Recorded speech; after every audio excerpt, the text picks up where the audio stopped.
Ponta Talks, seu podcast sobre automobilismo.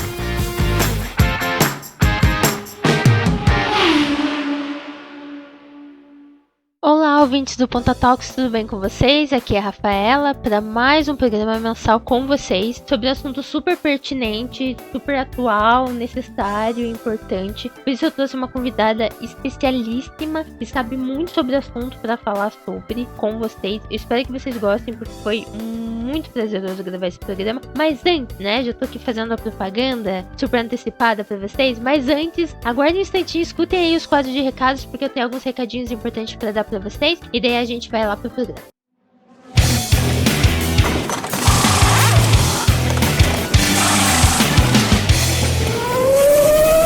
Quadro de recados. Quero começar aqui o quadro de recados falando um pouquinho sobre minha experiência lá no Copa Dunas. Se você ainda não escutou o programa, para agora. Para agora o que você está fazendo. Para esse próprio podcast aqui que você está escutando e vai escutar lá o especial que a gente fez de Dia das Crianças, Copa Dunas, foi muito legal. Tá maravilhoso, vale a pena escutar.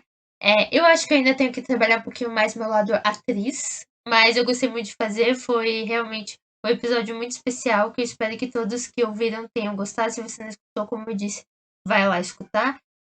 Se quiser pode terminar aqui o podcast antes, mas não deixe de passar lá no episódio do Copa Dunas. E agradecer a todo mundo que escutou, é claro que deu feedback, tanto do programa do Copa Dunas, quanto do programa do Ivan, quanto o meu programa ali com a Débora, que foi sobre o documentário do Schumacher. Espero que vocês tenham gostado, espero que vocês tenham assistido ao documentário, não só escutado o podcast, é claro. E aqueles recadinhos de sempre, né? Se você gosta aí do Ponta Talks, faça aquela corrente do bem, conte pro seu amigo sobre o nosso programa, pra você ter com quem conversar, fala pro vizinho, fala pra mãe, fala pro pai, pro irmão, pro cachorro. O cachorro também conta, se ele tiver um celular aí pra escutar, também conta pra gente. E é claro, se você pode ajudar a gente financeiramente, a gente tá lá no PicPay, o nosso Apoia-se, é só procurar lá, gdf1.talks, vou repetir, gdf1.talks e ajudar com o valor que vocês puderem. A gente tem um grupinho no Telegram aí, exclusivo para esses apoiadores, que vocês recebem os programas antes de todo mundo. Então, a gente dá alguns mimos especiais. Então, se vocês puderem ajudar, vão lá no PicPay. A ajuda de vocês é muito fundamental para a gente continuar aqui com esse podcast e trazer mais qualidade para vocês nos programas, ok? Então, vamos pro programa, que está muito especial. Foi incrível de gravar. Eu espero que vocês gostem tanto quanto eu gostei de fazê-lo. Eu já tô aqui com a convidada, é a Ana Marshall, que é psicóloga, também fã de automobilismo, e a gente vai falar de um assunto super pertinente, que é a questão mental, não só dos esportistas, né, a gente vai focar um pouquinho nisso, na questão dos pilotos, mas também de quem trabalha ao redor ali da categoria. Então, Ana, seja muito bem-vinda, obrigado por participar, por topar essa conversa. Eu que agradeço, amiga, obrigada mesmo, é uma honra estar aqui. E boa tarde para quem nos está escutando, né? Boa noite ou bom dia. E é uma honra, adoro falar sobre isso, ainda mais quando envolve duas paixões minhas. Ai, excelente, excelente. E a Ana topou aqui, eu tava atrás, porque, nossa, eu queria muito falar sobre isso, principalmente porque a gente aí teve a divulgação do calendário da Fórmula 1 de 2022, e é um calendário que a gente tá discutindo muito pelo fato de ser super excessivo em de corrida, a sequência que tá e tudo mais, mas antes vou começar do início, né? Vamos falar um pouquinho da convidada. Ana, como que você começou a acompanhar automobilismo e Fórmula 1 especificamente, que é o que eu sei que você gosta? Como que você começou essa paixão aí pelo esporte? Foi através do meu pai. Meu pai sempre foi muito fã de Fórmula 1. Ele assiste desde que ele se entende por gente. Então, as memórias que eu tenho é sempre eu vendo com meu pai e ele me mostrando. Meu pai sempre foi muito fã do Schumacher. A minha mãe também gosta. Só que ela parou quando o Senna veio a falecer e a minha mãe só acompanha meio de longe. Então foi com o meu pai, até falo que por eu hoje ser ferrarista é por causa dele, porque meu pai sempre foi muito fã da Ferrari e meu pai sempre gostou particularmente muito dos pilotos alemães. Então foi por causa dele, então eu sempre via quando eu era criança com ele, a gente acordava cedo, aí quando ele estava no trabalho, ele não podia ver o treino livre, ele me encarregava eu ver e contar para ele, e foi aí que surgiu a minha paixão. Quando eu entrei na faculdade, eu não podia acompanhar muito, porque até o 3º ano eu tinha aula no sábado de manhã, aí pegava a época de treino livre, de classificatória, e eu não conseguia ver. Mas agora que eu já estou formada, hoje eu já acompanho como eu acompanhava antes, junto com meu pai, a gente acorda juntos, de madrugada para ver, de manhã. Então, assim, eu sempre falo que foi ele mesmo que me colocou nesse mundo. Ai, que legal. E geralmente quando eu trago convidado e a pessoa vem conversar aqui comigo sobre... Sempre os pais, na realidade, são fãs do Senna, né? Você é a primeira que veio aqui e falou: ai, meu pai era fã de Schumacher. Porque eu venho de uma família que detesta o Schumacher. É ferrarista, mas detesta o Schumacher. Tipo, claro, por toda a questão midiática que teve em cima do Schumacher na época que ele começou a ganhar os títulos, e ainda tendo o Rubinho como parceiro de equipe dele, né? Daí aquilo, nossa, assim, eu não consigo. Tem parente meu que eu realmente não consigo mudar a cabeça em relação ao Schumacher, sabe? Detesta o Schumacher. Aqui em casa a gente gosta muito dele. Meu irmão mais velho também, ele não acompanha muito, mas ele é muito fã também do Schumacher. E como eu sempre falo, meu pai que igual assim, quando os pais levam os filhos pra assistir futebol e falar, ai, torce pra esse time, meu pai fez isso comigo. A mãe, ela parou de ver por causa do Senna mesmo, a mãe hoje não consegue ver, ela gosta muito do Hamilton, mas ela, hoje em dia, ela prefere acompanhar de longe, ela fala que ela tem medo de se apegar e depois ela ficar sofrendo. Ai, que triste. Nossa, que horrível pensar nisso, né? E daí a gente já entra até na parte psicológica. Nossa, a gente tá falando da questão do fã, né? Mas Isso. aqui, pra você, assim, hoje, você como profissional e tudo mais, você acredita que a relação do esporte, de modo geral, não só automobilismo, mudou muito com a saúde mental? Os esportistas estão mais preocupados. A gente teve aí o episódio tanto da Simone Biles nas Olimpíadas, quanto da Naomi no tênis, que elas abriram mão de competir pela questão da saúde mental. A gente também tá vindo de uma época muito ruim, né, que a gente ainda está em uma pandemia e que eu acho que afetou muito o mundo. Então você acredita que nesse momento, no cenário atual que a gente tá, as pessoas, né, os esportistas e quem acompanha esses atletas estão mais preocupados com a questão saúde mental do que antigamente? Estão, tanto porque hoje em dia se discute mais, se fala mais sobre o que é. Para vocês terem uma noção, aqui no Brasil só foi chegar diretamente a psicologia do esporte nos anos 2000, no começo dos anos 2000.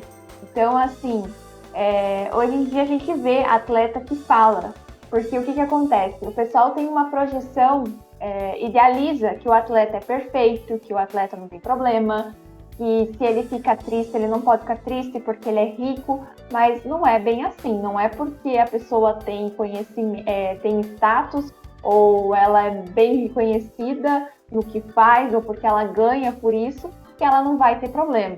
Então, eu acho assim, hoje em dia eu vejo que até os próprios atletas expõem o que está acontecendo com eles. E eu sempre falo assim, se a gente não tem a nossa saúde mental em dia, você não tem como você fazer o que você quer fazer, os seus projetos. Então, hoje eu acho de muita valia os atletas virem a público a falar, como a Simone falou durante as Olimpíadas, que ela não estava bem, ela não estava mentalmente bem. Então, a gente sabe assim, se a gente não está bem fisicamente, psicologicamente, principalmente, você não vai conseguir fazer, você não vai conseguir se concentrar e você não vai ter aquele rendimento que você está esperando ter. Então, eu acho que é um tabu que a gente está quebrando dos próprios atletas, dos próprios pilotos, jogadores, quem trabalha, quem é ginasta, todos eles em si virem a falar. Porque isso sempre existiu, a gente sempre vê.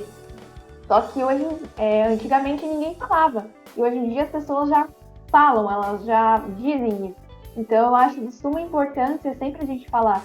Porque muitas categorias, principalmente aqui no Brasil, a gente sabe que está muito atrasado. Tem muitos clubes, assim, eu estou fazendo pós-graduação em psicologia do esporte, então os professores sempre falam que tem clubes aqui de futebol e os próprios treinadores, a primeira coisa que eles chegam e mandam o psicólogo embora porque eles não acreditam. Eles querem consultar pessoa organizada, querem consultar sócios, só que eu falo assim, eles entendem a parte deles. De saúde mental, eles não têm conhecimento específico. Então, eu acho assim que é muito importante a gente falar e eles entenderem, porque a gente vê que muito atleta não sabe lidar com frustração. Não, é verdade. E eu acho que até esse contexto que você deu agora de, tipo, profissional, psicólogo ser demitido na situação um clube de futebol, e a gente sabe que o futebol alimenta muito o país, né? É algo que o brasileiro é muito apegado, então eu acredito que a pressão que os jogadores enfrentam é surreal, né? Então você imagina que precisa de ajuda um profissional. Eu já sou da opinião que todo mundo deveria fazer terapia, tendo um quadro clínico ou não, porque eu acho importante ter essa relação de ter alguém, um profissional com quem falar, né? Um profissional que vai cuidar da sua mente. Então eu já acho que todo mundo deveria fazer, mas ali no contexto do esporte, até a visibilidade que eles têm, a pressão que eles têm, porque é muita gente em cima de querendo que você mostre um resultado, né?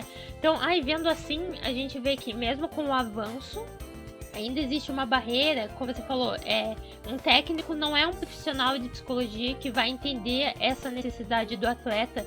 Então, igual você falou, é muito importante esses atletas, alguém como a Simone, por exemplo, exporem isso, né? Isso que eles estão sentindo de tipo, não estou bem, estou aqui, não abrindo mão ou desistindo ou qualquer coisa aqui.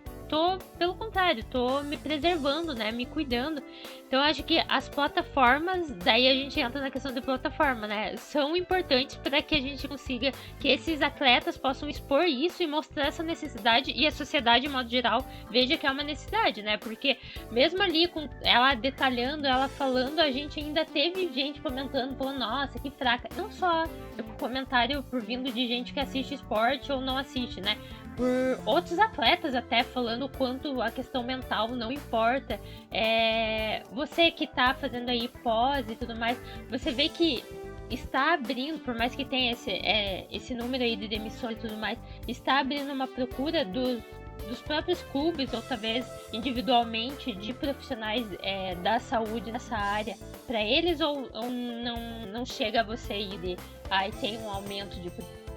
Então eu vou falar assim, na minha cidade, aqui como eu moro em uma cidade pequena, aqui em Canoinhas, alguns clubes já estão procurando, já estão querendo fazer projetos com os atletas, tanto de categoria de base, pra gente ver, na Alemanha, eu sempre falo assim, quem quer trabalhar com psicologia do esporte é um país muito bom de trabalhar, porque desde a base ali de qualquer esporte, ele já tem psicólogo, para ele já lidar com pressão, com frustração, com eles entenderem, você quer ganhar títulos, ok, mas também lidar com quando nada der certo para você, quando vir a derrota, o que você vai fazer com esse sentimento. Então, assim, quando vai muito assim, Rafa, de pessoa para pessoa, de gestão para gestão, e principalmente no futebol, que ali o que domina mesmo é o treinador. Se o treinador acredita, se aquela gestão acredita, porque a gente sabe assim, esses treinadores mais velhos, a maioria deles não acredita. Então, assim, se a diretoria quer manter, ele vai ficar lá. A gente vê algumas equipes na Fórmula 1 que não tem esse trabalho também. Poucas que tem. A que eu sei que tem mesmo é a Mercedes, que fala muito sobre isso. O Toto Wolff deu uma entrevista dias atrás e falou como é importante ter um psicólogo que não trabalhe só os pilotos, que é o Hamilton e o Bottas atualmente, mas a equipe em si. Eu adorei essa entrevista dele, porque um chefe também tem que entender que ali não é duas máquinas, ele não tem um robô que está dirigindo para ele tem dois seres humanos que vão errar, vão falhar, e ele tem que entender como que eles vão reagir com isso, como que a equipe vai lidar em si com isso. E tem algumas equipes que a gente sabe, que a gente vê, se o piloto não rende, manda embora, não quer tentar entender o lado dele, se ele está se sentindo pressionado, o que faz ele se sentir pressionado, ele não dá conta. A gente vê claramente aí que já manda embora, troca, coloca outra pessoa, achando que a outra pessoa vai lidar bem. É como eu falo assim, cada um lida de uma forma com a pressão. Tem gente que não sente, mas é aquela coisa, ele não sente porque ele não fala ou ele guarda tudo para si. Porque guardar tudo para si também não é bom. Alguma hora a pessoa vai explodir em algum momento quando não der nada certo para ela. Então hoje eu vejo assim, como tá chegando pessoas novas, tanto na parte técnica de diretoria, elas estão abraçando isso. Porque é importante também, como eu sempre falo, hoje os próprios atletas estão expondo. Porque muitos que eu já vi em entrevistas falaram, eu tinha depressão. Mas Deus me livre se eu falasse na época, todo mundo ia me achar fraco. Porque tem essa idealização, e todo mundo tem essa referência. Ah, mas esse atleta é bom no que ele faz. Meu Deus, ele nunca vai ter isso. Não, eles são seres humanos, ali eles estão fazendo o trabalho deles, mas fora das pistas, fora do campo, fora de qualquer lugar, eles têm os problemas deles e eles têm que lidar com isso. Uma coisa que me chamou muita atenção foi quando o Vinha estava no Palmeiras, hoje ele joga na Roma. Ele falou quando ele perdeu o pênalti na Recopa, ele disse que ele não sabia o que ele fazia com a frustração. Ele falou assim, eu nunca senti isso na vida. Ele tem 23 anos, 22 anos, se eu não me engano. Ele falou assim, eu não sei o que eu faço com isso. O que eu vou fazer com isso? E o treinador aconselhou ele, vai fazer terapia. E ele falou que ele começou a fazer, ele falou que entendeu o que estava acontecendo com ele.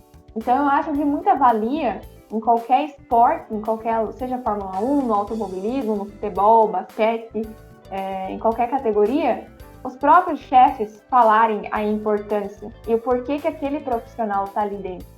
Antes da gente entrar especificamente no automobilismo, a gente tem muito para falar disso, você trouxe aí alguns temas bem interessantes. Você acredita que o fato da Alemanha investir tanto nessa parte mental seja isso que dê muito resultado do que a gente vê no futebol alemão, que é um futebol assim de primeira linha e que todo mundo exalta? Você acredita que existe uma parcela de contribuição nessa parte mental para que esses jogadores tenham o desempenho que eles têm hoje? Totalmente, amiga. Totalmente, Rafa. Porque o que acontece? A psicologia está muito ligada com as raízes alemãs. Então, assim, quando a Alemanha ia recrutar soldados para a guerra, era um psicólogo que fazia esse trabalho. Ele escolhia, ele via se a pessoa ia aguentar. Então, assim, o psicólogo na seleção alemã em 2014, quando a gente viu aquele desempenho frio, e eles tiveram que lidar com a torcida brasileira vaiando, aí o que acontece? Tem gente que sente, tem gente que fica, meu Deus, ele tá me vaiando, o que eu vou fazer agora? O psicólogo levava eles à beira-mar, eles ficaram na Bahia, a sede deles, para eles treinarem, era ali na Bahia. Ele falava assim, imaginem as vaias sejam as ondas do mar. Sempre que vocês ouvirem um barulho, associem com o mar. Um lugar tranquilo, um lugar que vocês se sentem bem. Então a gente viu que isso ajudou muito. Um país... Nossa, definitivamente. A gente viu um país, estava todo mundo esperando. O que dava para perceber? A seleção brasileira tinha uma psicóloga? Tinha. Naquela época era a doutora Gisele, se não me engano dela, né? Então, assim... Só que a gente via que estava mais na euforia. A seleção brasileira optou por ir com a euforia do povo, ao calor do humano que vai nos ajudar. Ok, ajuda o apoio da torcida. Só que o que acontece? E se alguém sentir pressionado, o que você vai fazer? Então, assim, a Alemanha sempre investiu muito nisso. Todos os times têm, desde a categoria de crianças, com 4, 5 anos, eles já vão investindo para, se eles quiserem seguir essa carreira, eles entenderem o que está acontecendo com eles. Para que lá na frente eles não sintam tanto. Porque eu fico assim, muito preocupada quando eu vejo atletas de diversas categorias não sabendo lidar com a frustração que está dentro deles. Então, eu acho muito válido o que a Alemanha faz. Eu sempre falo que, para mim, acho que todos os países deveriam se espelhar neles, principalmente o Brasil, que está muito, muito, muito atrasado nisso. Agora que a gente vê profissionais falando. Então, assim, é um país que eu admiro muito nessa parte, como eles trabalham bem essa questão. Interessante. Não, eu não sabia dessa relação que a Alemanha tinha, e daí, quando você falou, eu até associei, assim, a questão de como a gente vê hoje o futebol alemão, de ser um futebol que rende tanto e que dá tanto resultado. E daí eu pensei, nossa, deve ser muito trabalho mental. E a gente também lida com pessoas jovens, e daí agora entrando especificamente no automobilismo e na Fórmula 1. No momento, a Fórmula 1 passa por uma situação onde a gente tem uma leva enorme de pilotos jovens. Eu acho que mais da metade do grid é mais novo que eu. Eu acho isso muito louco, assim, parar pra pensar. Mas a gente tem meninos de 21 anos, a gente tem o Tsunoda, que literalmente nasceu nos anos 2000, né? E ele é até alguém que se discute muito a reação dele nos rádios e tudo mais, e eu acredito que até seja alguém que, quando eu escutei, eu falei, nossa, ele precisa de ajuda, assim, porque eu acho que o jeito que ele reage nos rádios é realmente alguém que, nossa, precisa descarregar essa energia e qualquer frustração, como você falou, que ele tem ali na corrida de outra forma que não gritando em um rádio, né? Mas aí falando da Fórmula 1 especificamente, eu acho que esse ano, principalmente, eu vi ano passado também, eu acho que até a questão da pandemia acabou forçando, mas eu vi esse ano uma discussão maior sobre isso. O Hamilton é alguém que levanta muito essa mental, o Lando Norris também, por acaso, é alguém, a McLaren fez um final de semana especial em relação à sua saúde mental, mas ainda é algo que parece que o automobilismo, em modo geral, sempre tem um muro, né? Para qualquer coisa diferente, no automobilismo é tão difícil você inserir, os outros esportes já estão discutindo isso e parece que o automobilismo se barra, até pela questão de a gente sabe que é ainda um ambiente bem conservador, um ambiente de elite, a gente sabe como principalmente a Fórmula 1. Então parece que, nossa, as coisas acontecem mais devagar, mas de qualquer jeito a gente está vendo uma discussão, a gente está vendo gente falar, a gente está vendo ser ressaltado, o dia da saúde mental, vamos discutir sobre isso. E você trouxe até o Toto, né? Eu lembro da questão do que aconteceu na Alemanha em 2019, que deu todo aquele desastre, foi um final de semana terrível, e ainda era um final de semana de celebração pra eles, né? E eu lembro do ele em Drive to Survive falando, a gente tem um lema que a gente não aponta dedo pro culpado, a gente não fala você errou, você que falhou, né? Foi todo o conjunto, porque a gente tá falando de esporte que é em equipe, foi todo um conjunto que falhou. Você acha que esse tipo de tratamento, né, que o Toto Wolff como chefe de equipe acaba trabalhando, você acha que isso faz uma diferença no desempenho do piloto? E na questão, esse final de semana eu errei, mas então eu vou trabalhar para me recuperar pro próximo, né? Porque alguém apontar o dedo para você e falar, nossa, você falhou. Imagine o quão pesado é pensar em tentar se reerguer no final de semana seguinte, né? Você acha que esse trabalho do Wolff faz uma diferença dentro da equipe da Mercedes para ela ter o sucesso que ela tem hoje? Totalmente. Por quê? Porque ele entende quando as coisas dão totalmente certo.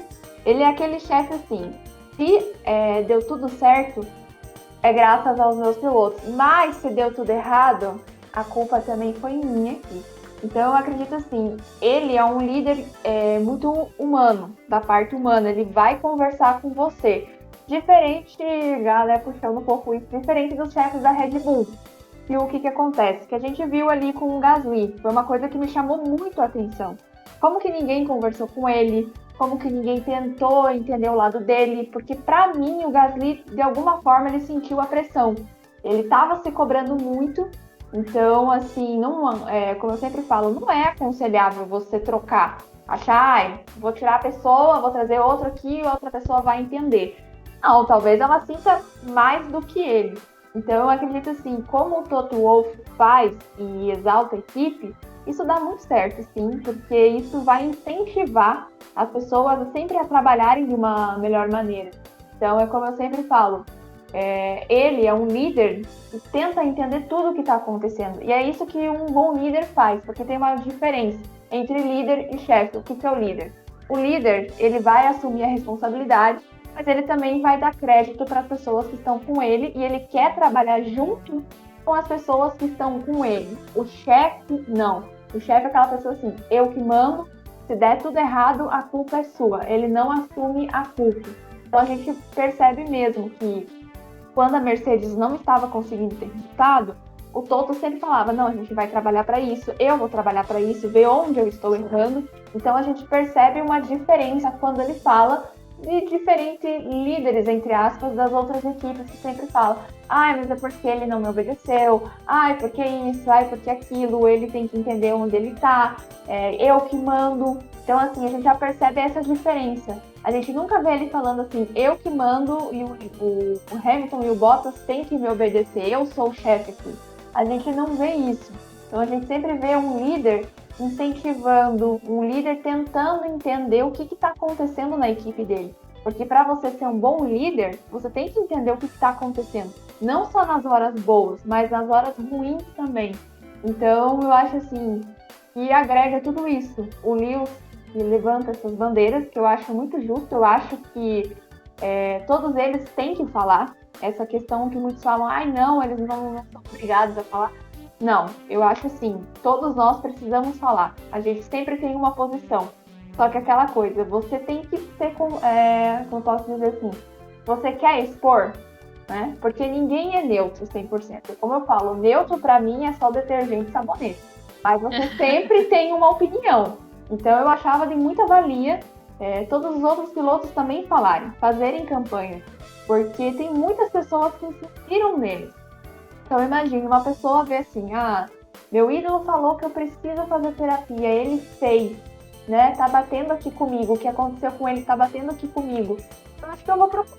Então assim, eu vi uma vez o Seb falando, se não me engano foi em 2017 ou 2018, ele dizia que ele não acreditava muito em psicólogo, que ele falava, não, eu tenho a mim mesmo, a minha força. Só que a gente via que quando aconteceu aquele GP lá na Alemanha, em 2018, que ele bateu no muro, bateu o carro, a gente viu uma reação dele totalmente, assim, né, frustrado, uma coisa que é normal. Só como eu sempre falo, o que você vai fazer com isso? Quando você citou o Tsunoda, ele é uma pessoa que me chama muita atenção. Como ele reage dessa forma. Como que ninguém nunca chegou e falou pra ele, né? Eu tô falando aqui no achismo, não sei se alguém chega, a AlphaTauri, tanto a Red Bull, é chegar e conversar com ele. Então, como eu sempre falo, assim como a Red Bull tá investindo no carro, em motores, abraça também a psicologia, abraça também os serviços dos profissionais para ajudar a equipe. Eu tenho certeza. A McLaren também, quando divulgou, fez essa semana, foi de muita valia. Também uma equipe que está abrindo muito as portas, a gente está percebendo isso. E assuntos que eles não falavam antes, eles estão falando. Então é aquela coisa, não é só falar um post, não. É você falar sempre, é você discutir sempre. Porque eles estão mostrando para garotos que querem ser pilotos futuramente, que eles vão ter um suporte. Porque às vezes até a própria família se pergunta, será que é bom meu filho um dia entrar nessa equipe?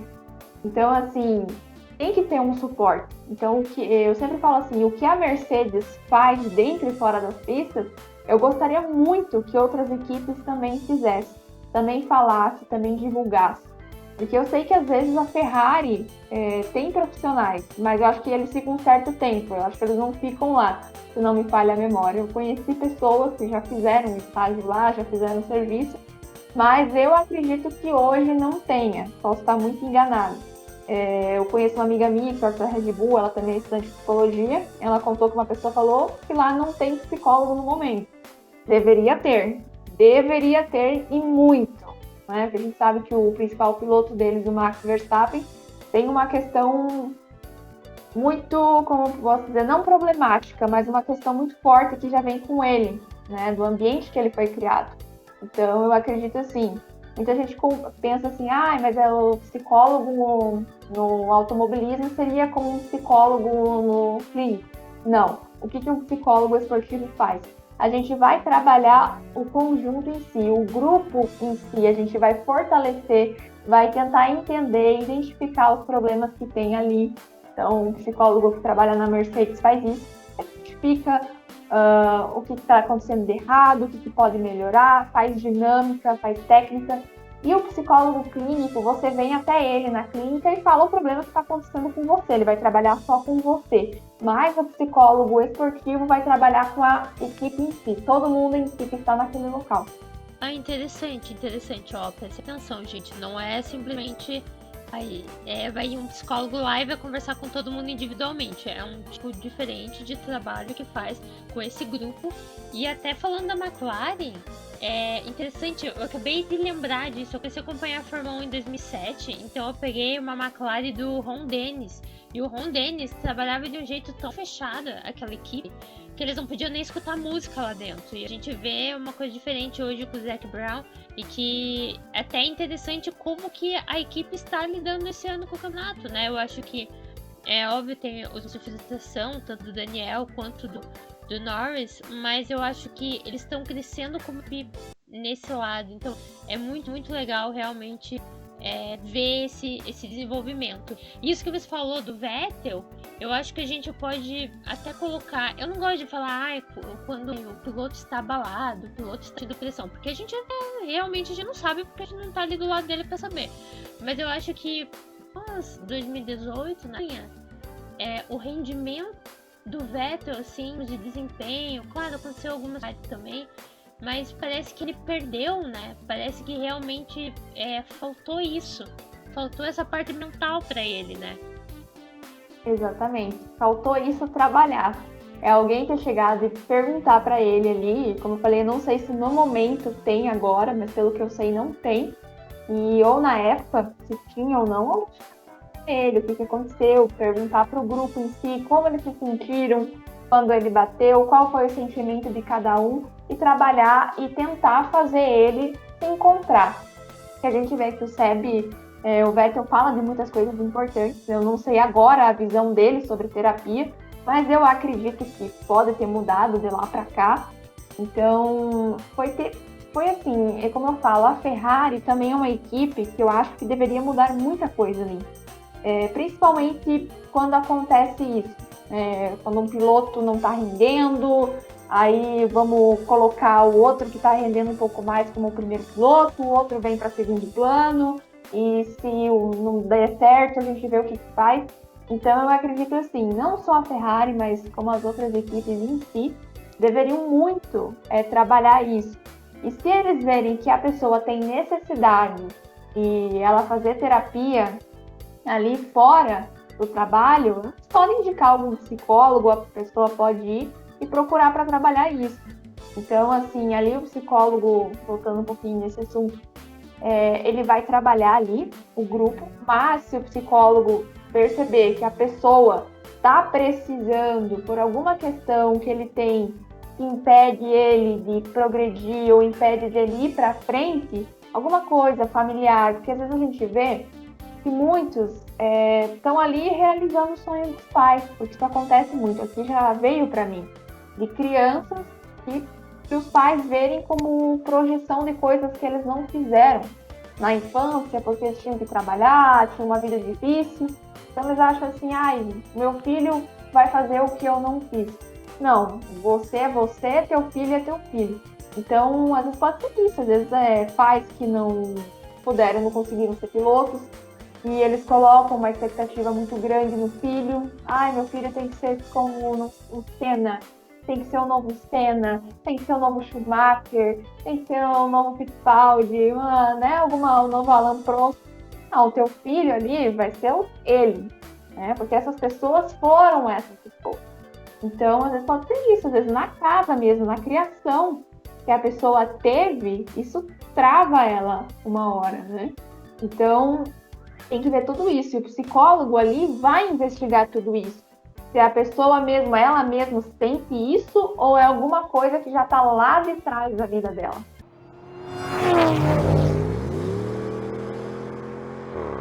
Então, e daí entrando já no papo criação, vamos falar da parte polêmica, que é um pouquinho delicado de falar, que é a questão do Verstappen, né? Uhum. A gente sabe, eu acho que ele mesmo já falou claramente como era a relação dele com o pai, a questão de, ele tinha que ganhar a todo custo, né? Ele foi criado assim, de que segundo lugar é o primeiro perdedor e que não tinha essa opção para ele, tanto que ele entrou super novo, a Fórmula 1 até mudou essa questão de idade, porque a gente sabe o quanto isso pode até afetar nessa questão mesmo. Meu Deus, 17 anos sentando em uma pista de alta velocidade, eu acho surreal pensar isso, e aconteceu com o Verstappen, né? E a gente sabe as histórias, ele mesmo já falou até da questão do pai dele, como era e tudo mais, e a gente sabe que o início da carreira do Verstappen foi bem conturbado, a questão de como ele era agressivo em pista e como ele não media essas questões, e até todo mundo acabou exaltando esse ano que ele deu uma melhorada em relação a isso, mas a gente também teve alguns episódios de não só em pista, mas em relação ao fora pista, né, como foi o pós-Silverstone, que Eu acho que não só faltou psicólogo, como faltou uma assessoria de imprensa para ele naquele momento, para as coisas que ele falou em entrevista e até o que ele expôs em rede social, que acabou gerando, a gente sabe, não só pela atitude dele, mas a atitude da equipe como um todo, né? Daí a gente monta quase uma pirâmide aqui problemática da questão. A gente tem um piloto que é o piloto-chave dessa equipe, que parece que nunca parou para pensar nessa saúde mental, pelo contrário, como você falou, vive trocando os pilotos como se isso fosse resolver o problema. Então ele vem de uma criação assim e ele tá em uma equipe que trabalha essa mesma forma, né? Essa mesma cabeça. Então você até exigir uma evolução parece difícil, porque ele tá em um ambiente onde conforma-se essa questão de tratamento mental, né? De não existir esse tratamento na realidade, né? De simplesmente ser uma pessoa assim, que por ser automobilismo a gente sabe que ele tem que ser agressivo, tem que ser rápido e tudo mais, mas também tem que usar a cabeça em alguns momentos, né? E o Max Verstappen, esse ano talvez, eu gostaria de ressaltar isso que eu tô falando, que tá escutando, esse ano teve muitos momentos que ele usou de fato a cabeça, mas teve muitos que não, assim. E daí você vê aquele fundinho de Max Verstappen lá de 2018 que batia em todo mundo, que chamavam de crash tapping e tudo mais, ainda existe dentro dele. E daí, pra você, como psicóloga, você vendo tudo isso, você acha que, precisa mudar esse ambiente, precisa mudar para ter até uma melhor relação dele, da equipe, de todo mundo que tá ao redor, do segundo piloto que tá ali, que parece que ninguém nunca tá bom o suficiente, né? Parece que não dá resultado aquilo lá. Você acha que essa parte mental seria algo fundamental para essa equipe, né? Dar um passo à frente? Totalmente. O que acontece, Rafa? Eu vou falar uma coisa que eu sempre, até em redes sociais, eu já falei sobre o Max Verstappen. O que acontece com o Verstappen? Eu vou dar um exemplo para vocês. Ele é um caso também que o pai colocou expectativas nele, porque o Jos, acho que fala assim, né, se não me engano, né? Então, ele que foi piloto, só que ele não teve o reconhecimento que ele quis. Aí ele viu o filho ali indo, se interessando nas categorias, subindo, se destacando. Aí ele pensou, opa, vai ser ele que vai realizar tudo que eu não realizei. Então, acontecia isso que ele falava. Meu pai falava, se eu não ganhasse, ele não ia me buscar, eu ia voltar até para casa. O que acontece? O pai do Max, ele tem traços de uma pessoa tóxica. O que é uma pessoa tóxica? Vamos definir isso aqui. O que é um pai tóxico? Até digo que ele é um pouco narcisista também. É aquela pessoa que sempre critica, sempre coloca a criança para baixo, o filho para baixo. Ah, você não presta. Ah, se você não fizer assim, você não é importante, você não é amado. Ah, se você não chegou em primeiro, você é ruim. Esqueça isso. Então a gente sempre via que o afeto, entre aspas, dele não era um afeto saudável. Não era uma coisa que... assim, eu sou muito fã do Charles Leclerc. E ele sempre falava que o pai dele também quis ser piloto e a gente vê a diferença. O Charles sempre falava assim... O Leclerc fala muito do pai dele, o pai dele já faleceu, tanto que quando o pai dele faleceu, ele estava na Fórmula 2 ainda, ele estava disputando o título, e ele disse que naquele dia ele teve que se fechar muito, esconder as emoções dele, para não refletir sobre isso, e ele acabou ganhando. Então a gente percebia que o pai dele sim tinha um sonho de ser piloto, aconteceu naturalmente dele e do irmão dele mais novo gostarem. Então a gente não via aquela cobrança do seu Leclerc em cima dos filhos. Ali, porque eu não fui, você tem que ser o melhor. Não, ele sempre diz assim em entrevistas e tudo, que o pai dele sempre falava, faça o que vocês quiserem, façam o que deixa vocês felizes e tá tudo bem. Então o pai do Verstappen, a gente vê que não é assim. Ele é uma pessoa, como eu falo, pra mim ele não é pai, é um genitor, como a gente fala na psicologia. A gente vê que não é pai mesmo, que um pai mesmo vai ensinar para o filho desde cedo que ele tem que aprender, que o esporte é divertido, mas você também tem que saber aprender a perder e saber lidar com tudo isso, e ele vai sempre incentivar o filho da melhor forma possível.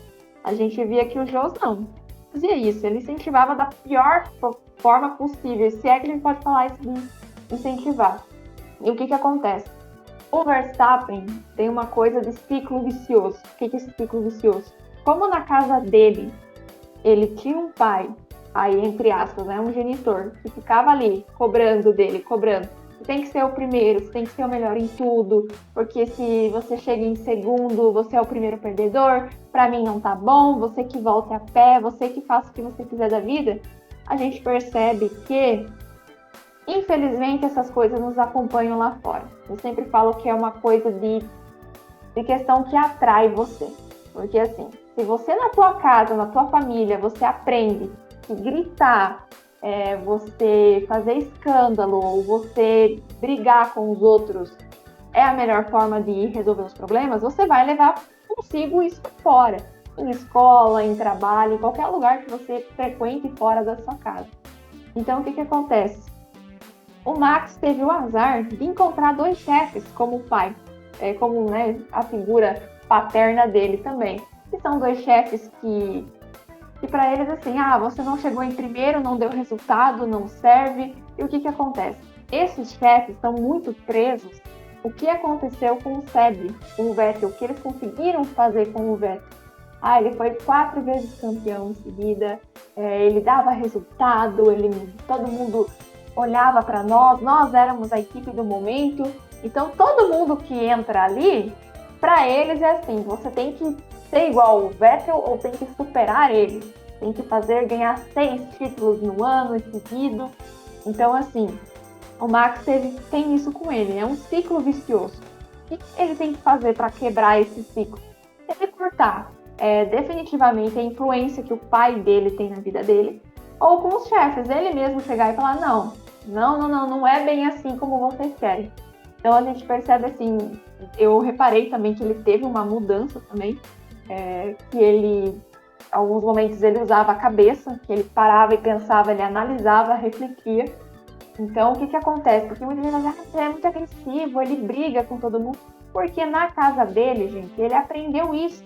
Para ele é normal, é uma coisa que normalizou ele gritar com todo mundo, ele bater boca com os engenheiros, bater boca com todo mundo na rádio. Então, para ele, era assim, a forma que ensinaram a ele que ele tinha que ser assim. Que ele tinha que usar, que brigando, ele discutindo com todo mundo, ele ia resolver o problema. Só que a gente sabe que não é bem assim. Então, para ele se desconstruir, para ele começar a ver que tudo que ele, nesse meio que ele vive, não é uma coisa saudável, vai muito tempo. Não é do dia para a noite que ele vai... hoje ele acorda e vai dizer assim, realmente eu tive um pai que não era um pai legal para mim, ou os meus chefes não agiam bem tanto comigo, com meus companheiros, ou que pessoas que passaram ali foram meus companheiros, não foi legal o tratamento deles. Assim, vai um tempo. Talvez ele só perceba isso quando ele for mais velho. Então, assim, quando ele tiver ali uns 32 anos, 33, porque eu já atendi casos que a pessoa foi criada nesse meio, ela só foi ver bem assim, muito tempo depois, quando ela estava bem mais velha, ela caiu em si quando ela começou a fazer terapia ou acontecia coisas naquele ambiente que ela estava percebendo, o consciente dela mostrava assim para ela indiretamente, ela via. Então, assim, ele vive num ciclo vicioso, porque, assim, ele teve aquele pai, aquela figura paterna, que criava ele de um modo muito agressivo. Ele foi encontrar justamente na equipe que ele está ao mesmo modo. Eu sempre falo que é uma transferência. Então, assim, a transferência que ele tem do pai vem para esse chefe, que ele também, na cabeça dele, ele acha que é normal. É a forma como as pessoas gostam dele e vão demonstrar. E ele também vai demonstrar assim para as pessoas que convivem com ele. Ele vai demonstrar de um jeito brigando, de um jeito assim, mais intenso, mais 8 ou 80. Então é como eu falo, eu no fundo, eu tenho muita dó dele, muita pena dele. Porque esse ciclo acompanha ele. Então um dia para ele fechar essa Gestalt, ele tem que olhar e falar, realmente o que está acontecendo comigo não é legal. E ele mesmo mudar, quebrar esse ciclo. Porque se esse ciclo não se quebra, vai para gerações futuras. Eu não estou dizendo que um dia ele vai ser um pai como o pai dele foi. Não, mas assim, ele vai levar consigo alguns traços de entender que brigando e vai resolver as coisas, pressionando muito a pessoa, você vai dar resultado. Então, realmente, ele começou muito cedo.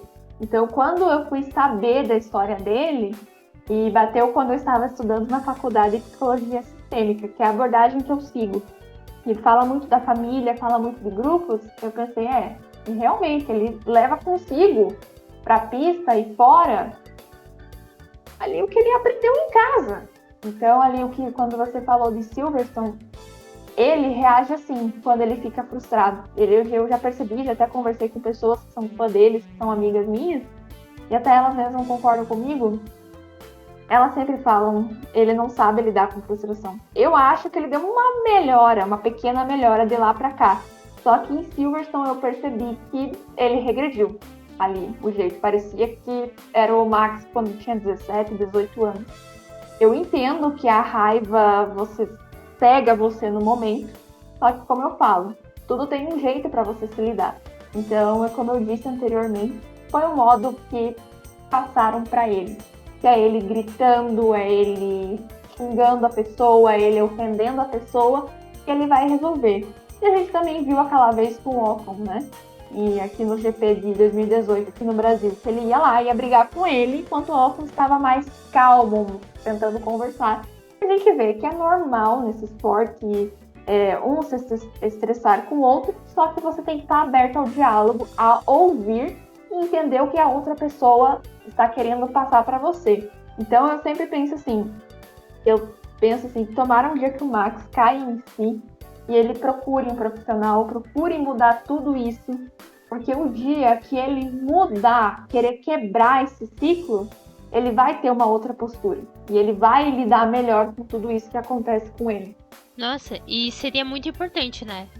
Você falou a questão de, só mais velho, né? Com 30 e poucos anos. Nossa, mas seria muito importante se ele conseguisse, nesse meio tempo que ele está ali naquela equipe, na Red Bull mesmo, tentar quebrar isso. Porque eu acho que a influência que ele tem dentro da equipe hoje seria muito interessante se ele buscasse isso, até para desconstruir o resto da equipe também, né?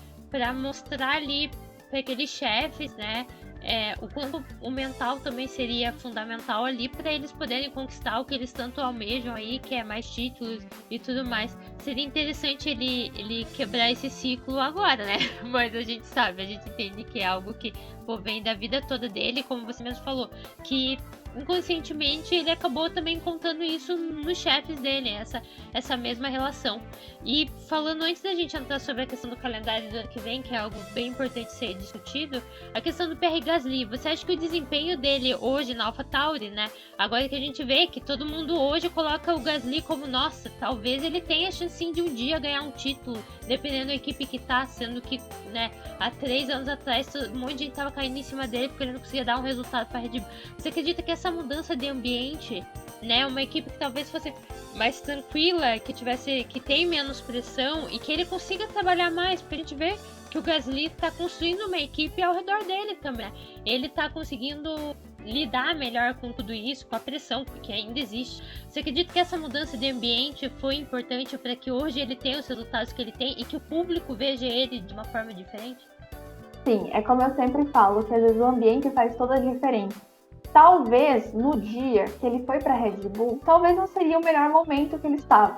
A gente entende, todo piloto sonha em ir para uma grande equipe, para uma equipe de destaque, ali, para ele correr num bom carro, mas, como eu sempre falo, a pessoa tem que ver ela internamente, ela perguntar para ela, eu estou preparada? É diferente, todo mundo olha para você, né? E ali também caiu muita questão que ele ia ser companheiro do Max. Então o Max ali já tinha um status, é um grande piloto, tem potencial, futuramente vai ser campeão, ele vai ter agora um companheiro, e querendo ou não, ele entrou no lugar do Daniel Ricciardo. Querendo ou não, o Daniel Ricciardo é um grande piloto e tem toda a atenção para si. Então é óbvio que o mundo inteiro ia olhar para aquela pessoa que estava substituindo o Daniel Ricciardo na Red Bull e puro companheiro do Max Verstappen. Muita gente colocou muita expectativa nessa dupla. Vai ser uma dupla nova, uma dupla que vai trazer muitos títulos. Então é como eu falo, eu acho, assim, uma coisa que eu percebo é que a Red Bull coloca uma expectativa muito alta. E às vezes quando não sai o planejado, acontece isso, a frustração. Eles não sabem lidar.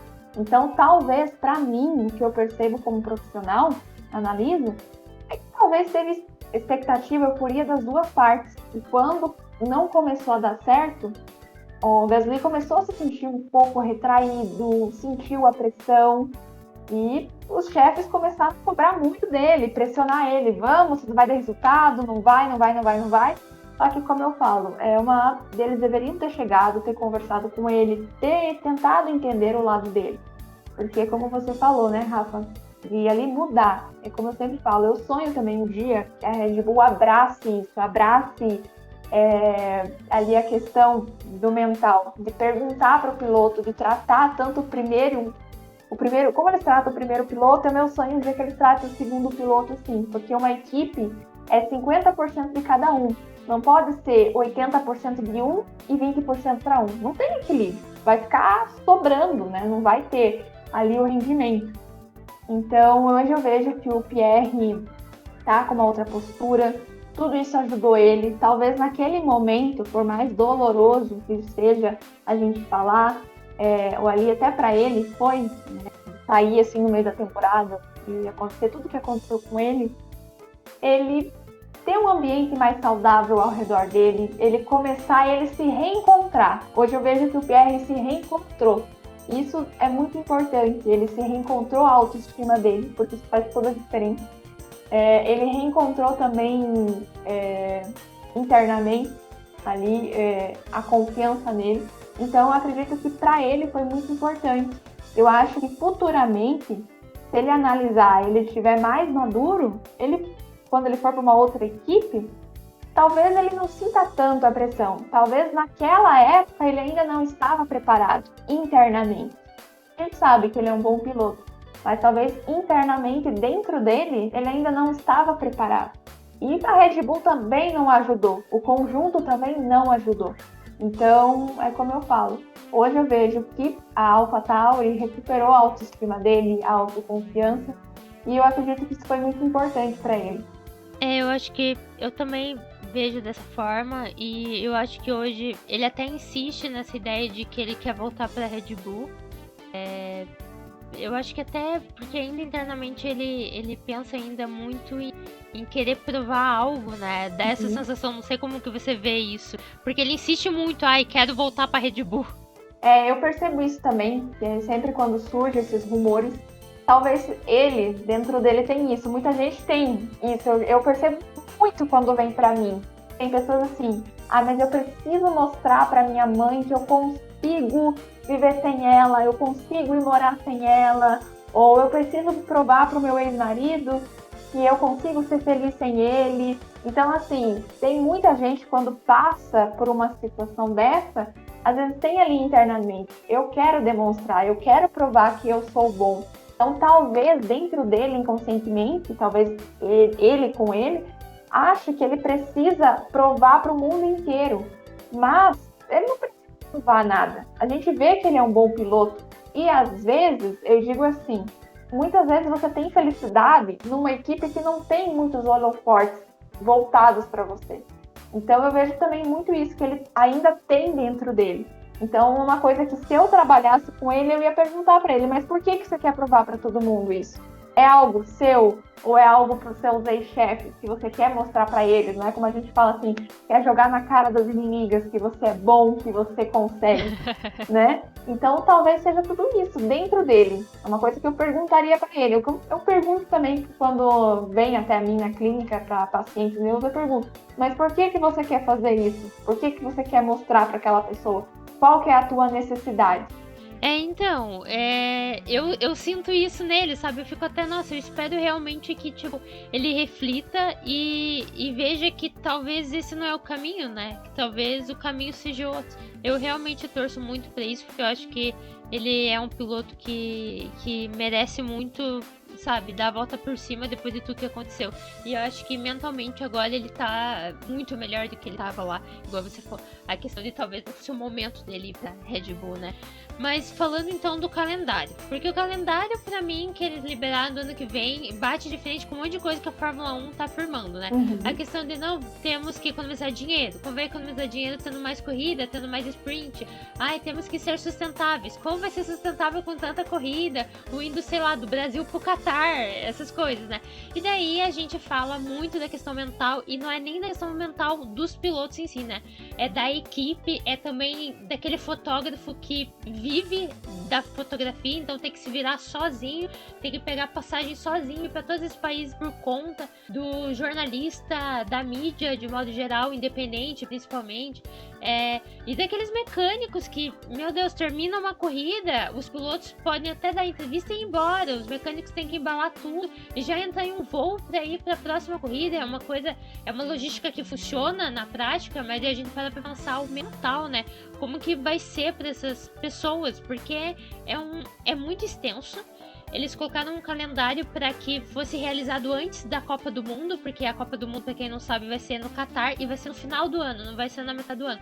Então a Fórmula 1 quer terminar antes da Copa do Mundo começar, então é a maior temporada da Fórmula 1 em um curto espaço de tempo. Então a gente vai ter rodada tripla, muitas rodadas duplas, né? E daí a gente tem aquelas equipes que trabalham, possivelmente o mental, como a gente tá com a questão da McLaren e da Mercedes, e tem aquelas que não trabalham, que é a Red Bull.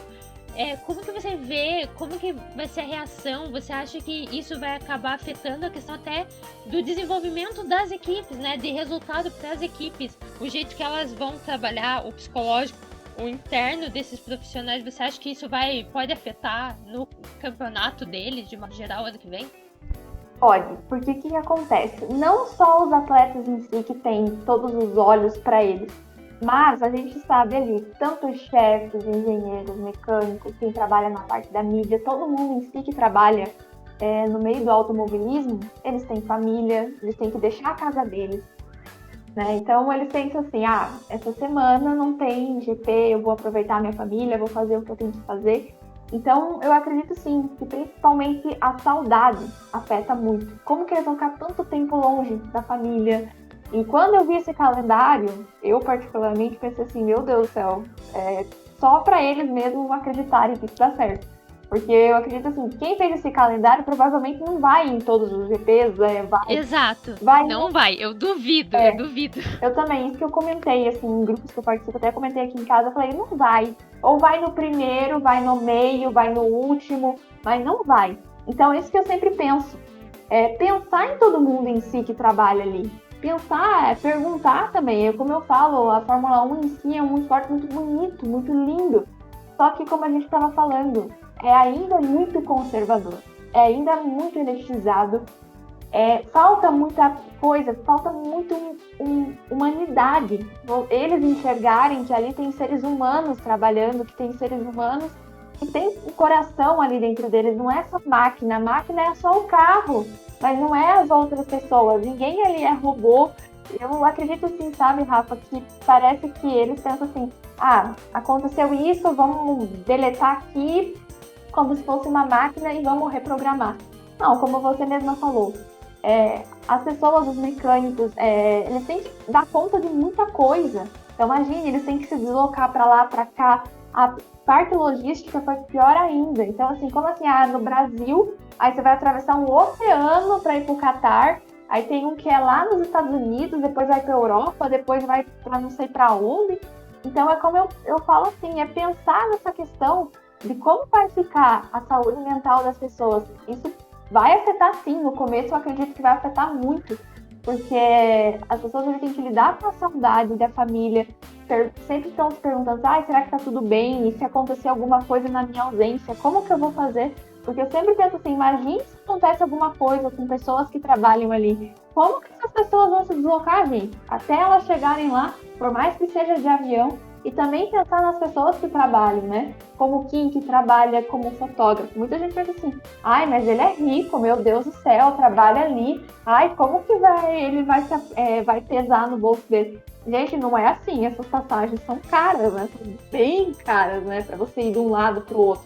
Então, pessoas que não têm o apoio em si da FIA ali, não tem essa questão que banque, vão ter que se reprogramar em tudo. Então, o que eu falo assim, vão ter que se começar a reprogramar, vão ter que pensar, como eu vou me organizar para tal evento, como que eu vou de lá para cá.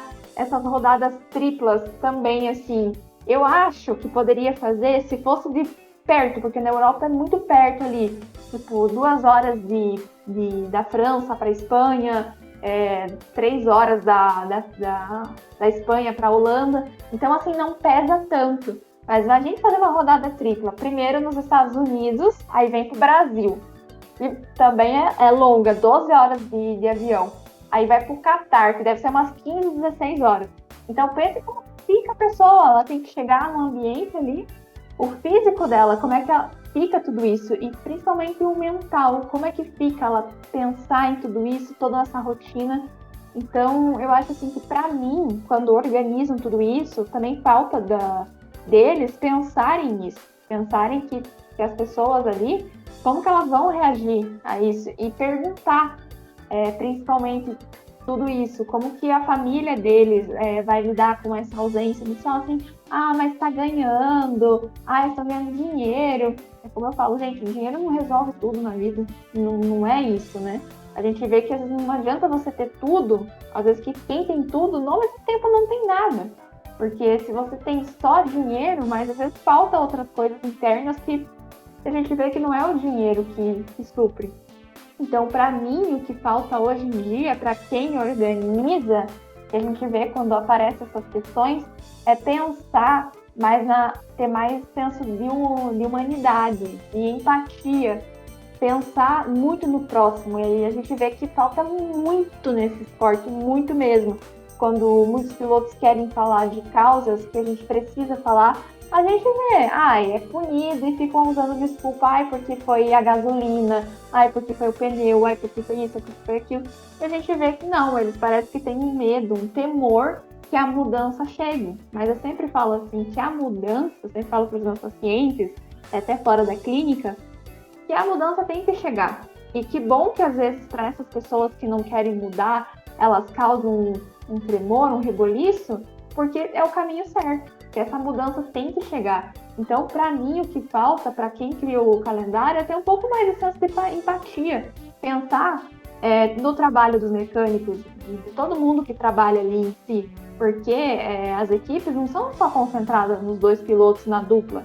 É em todo mundo ali é importante. Todo mundo ali faz a sua parte. Ou seja, conclui-se que nós temos gente lá dentro discutindo isso, a questão do mental. A gente tem, talvez, um início de mudança, de modo geral, dentro dos esportes e tudo mais. Mas a Fórmula 1, especificamente, ainda tem muita coisa para mudar, tem muito que pensar. E não sei como vai ser a reação em relação a esse calendário ano que vem. Mas eu espero que, se o resultado for negativo na parte física e mental, eles realmente reconsiderem. É claro, a gente tá falando de um esporte que pensa muito em dinheiro, né? Mas que realmente reconsiderem para os anos seguintes. Porque eu olhando aquilo, eu que produzo conteúdo em casa, eu não preciso sair, eu não preciso viajar, não preciso gastar uma conta de avião para ir. Eu, em casa, eu já tô exausta esse ano. Eu já tô, tipo, o meu mental já me pediu socorro algumas vezes que eu tive até que me afastar. E eu tenho esse poder de me afastar porque eu trabalho de outra coisa, né? Agora a gente tá falando ali os fotógrafos, esses jornalistas à parte que não tem essa possibilidade, né? Vão ter que talvez pensar, vou ter que faltar essa corrida, então eu vou ter que encurtar meus gastos em algumas coisas na minha casa, porque eu vou ter que faltar a algum GP, porque não tem como, a logística não funciona. O dinheiro tá curto nessa parte de hospedagem e tudo mais. Então, assim, vai ser um ano intenso. Por isso que eu até pensei nessa pauta e trouxe a Ana aqui pra conversar. Porque eu acho que vai ser um ano que a gente vai analisar muito isso. E talvez essa discussão volte muito à tona. E talvez por mais gente falando e cobrando. E a gente espera isso também, né? Porque precisa ter uma cobrança de quem tá lá dentro também. A gente sabe que mecânicos são empregados pequenos. Então, eles cobrarem muita coisa não é tão efetivo, porque simplesmente vão ser demitidos. Mas a gente tá falando de realmente figuras maiores, a gente tá falando dos pilotos, a gente tá falando dos chefes de equipe, né, que possam talvez trazer esse problema pra FIA e talvez reorganizar isso de novo, né?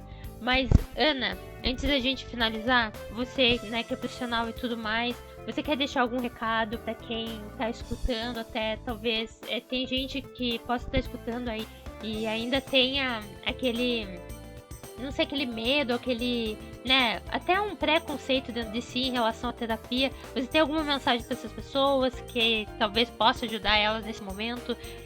Falar, não, busquem terapia, façam, que vai ser bom. O que você tem a dizer para essas pessoas que talvez aí tenham um empecilho de começar?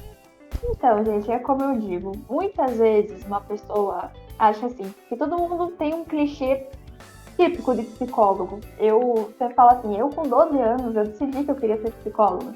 O que eu ouvi de primeiro? Você vai trabalhar com louco. Não, gente, esse clichê, a gente tem que derrubar ele. Porque eu sempre falo assim, quando alguém procura psicólogo, um profissional de saúde, é porque tem uma questão que quer mudar. Eu sempre falo assim, que a mudança é sempre bem-vinda, pra gente tentar se entender como ser humano e como a gente vai lidar com as outras pessoas. Então, assim, para quem ainda tem um pouco de receio do trabalho de psicólogo, alguém que faz terapia, já fez, porque assim, a gente não conta nada, a gente trabalha com a ética.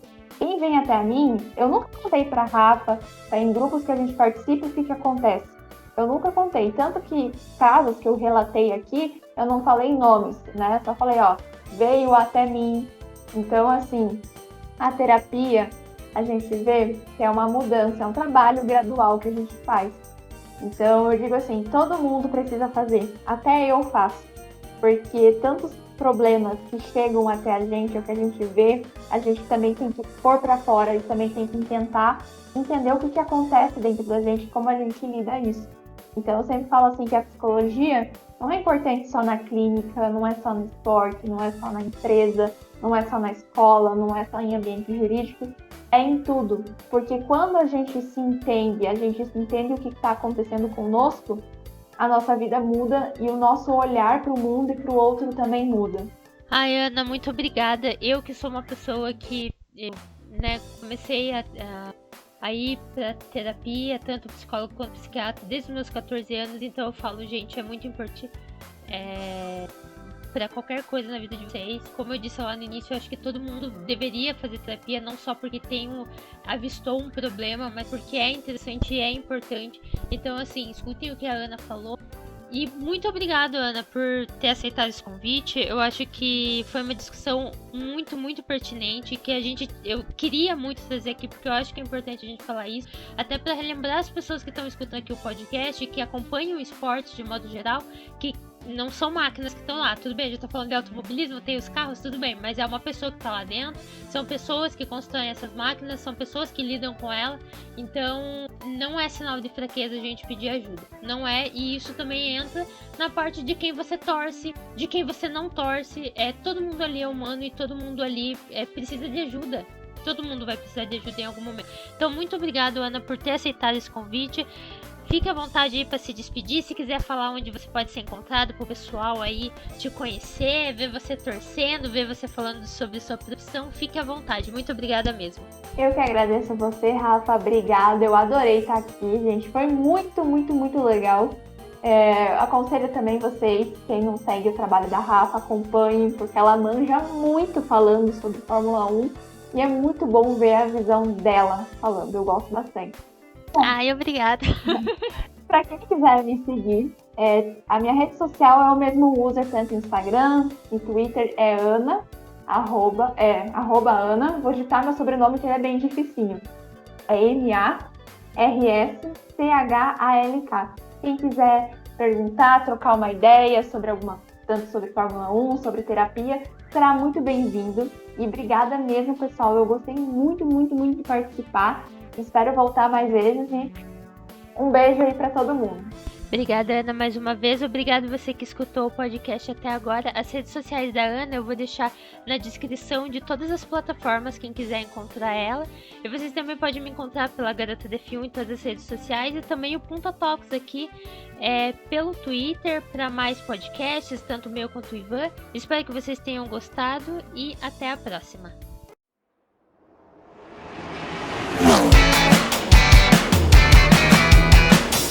Você escutou Punta Talks.